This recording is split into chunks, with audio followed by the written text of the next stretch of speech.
কেতাবের মধ্যে আছে এক বৌমা এক শাশুড়ি দুইজন গোসল করতে নামছে নদীর ঘাটে। কয়জন?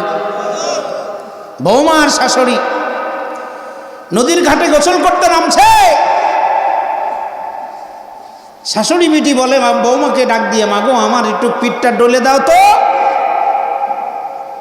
শাশুড়ি বিটি পিঠ ডলে দিতে বলেছে, বৌমা পা দিয়ে ডলে দিচ্ছে। কি দিয়ে ডলে দেয়? খারাপ লাগতেছে আপনাদের? কি দিয়ে ডলতেছে? পাও দিয়ে ডলে দেয়। শাশুড়ি জিজ্ঞেস করে, মা কি ব্যাপার, তোমার হাত নাই, পা দিয়ে দাও কা? কয়, মা আমি চাচ্ছি তো হাত দিয়ে দিতে, কেন জানি আমার পা উঠে যাচ্ছে।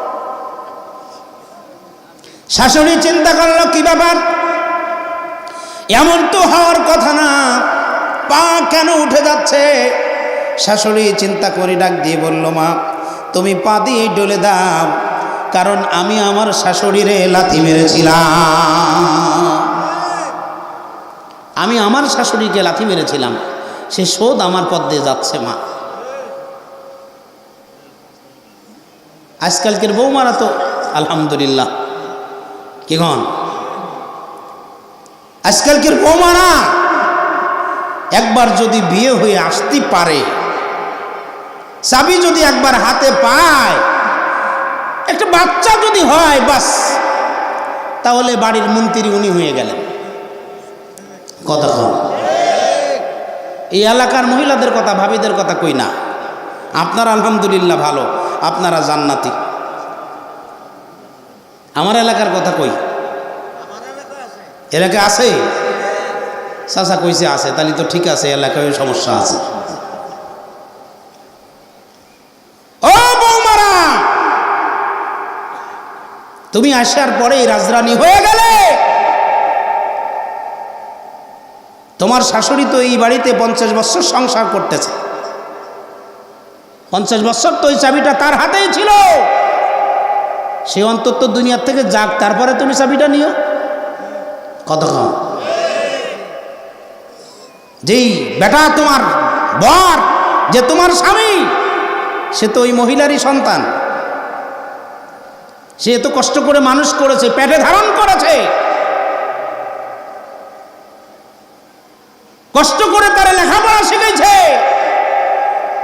টাকা পয়সা দিয়ে তার চাকরি বাকরির ব্যবস্থা করা হয়েছে। তারপরে তো তুমি আইছো, চাকরি না পাইলে তুমি ধনীর মেয়ে, তো তার ঘরে আসতেও না।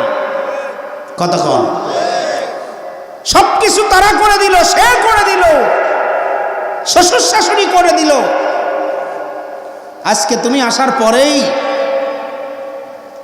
সব তোমার হয়ে গেল, কেউ আর আপন নাই। সব ওই বাড়ির পর আপনই হলে একমাত্র তুমি। সব দাম এখন তোমার। শাশুড়িরও কোনো মূল্য নাই, শ্বশুরের কোনো মূল্য নাই, বাড়ির অন্য কারোর কোনো মূল্য নাই। এমন পরিস্থিতির অবস্থা আমাদের সমাজে হয় না? হয় না? এমনও হয়ে যেতে পারে, ছেলে যদি বউর পক্ষে থাকে, স্ত্রীর পক্ষে থাকে, তাহলে অবস্থা তো এমনও হয়ে যায়, মা বাপরে তালাক দিয়ে দেয়। মা বাপরে আবার কেমনে তালাক দেয়? তার মানে মা বাপরে বাড়ি থেকে ছাড়া করে, বাড়ি থেকে ছাড়া করে, আর যদি সেটা সম্ভব না হয় নিজেই বাড়ি ছেড়ে চলে যায়। জোরে বলেন ঠিক কি না? সে যুগের ছেলেরা, হাদিস কোরআন খুঁজলে পাওয়া যায়, মা বাবার কথা অনুযায়ী স্ত্রীকে তালাক দিয়ে দিত। আর এই যুগের ছেলেরা স্ত্রীর কথা মতো মা বাবারে তালাক দিয়ে দেয়। ইব্রাহিম আলাইহিস সালামের কথাটাই যদি বলি,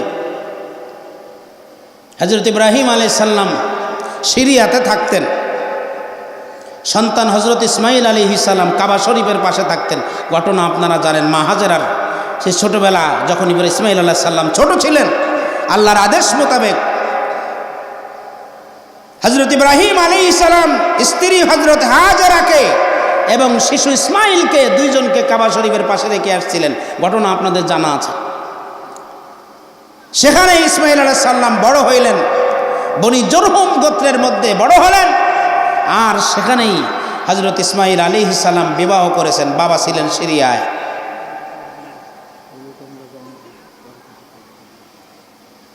বিবাহ করে বাবার কাছে চিঠি লিখছে, বাবা বিবাহ করেছি, পুত্রবধূ দেখে যান। চিঠি লিখছে, তখন তার মোবাইল ছিল না, ছিল? আরো জোরে বল।